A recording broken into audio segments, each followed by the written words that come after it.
এক গ্রামে এক সময় বাস করত দুই ভাই আলম আর সালাম। তাদের বাবা মারা যাওয়ার পর থেকে মাই ছিলেন তাদের সব। আলম ছোটবেলা থেকেই কৃষিকাজে মায়ের পাশে থেকেছে, মাটির সাথে মিশে জীবন গড়েছে। আর সালাম চাইতো সহজে ধনী হতে, কাজ না করে টাকা কামাতে। একদিন মা বলল, বাবারে, আমাদের জমি ভাগ করে নিও, যাতে তোমরা ঝগড়া না করো। আলম সম্মতি দিল, আর বলল, আমি যা পাই তাতেই খুশি মা। কিন্তু সালাম চালাকি করে ভালো জমিটা নিজের নামে লিখিয়ে নেয়।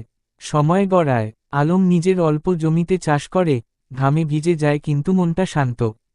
সালাম জমি লিজ দেয়, হোটেল জুয়ার আসরে টাকা ওড়ায়। একদিন বড় এক দুর্ভিক্ষ আসে গ্রামে। সালামের জমি উজাড়, লোকজন টাকা দেয় না। সে এসে আলমের কাছে সাহায্য চায়। আলম কিছুক্ষণ চুপ করে থাকে, তারপর নিজের গোলার চাল দিয়ে বলে, ভাই, রক্তের সম্পর্ক কভু শুকায় না, এবার একটু বুঝে চলিস।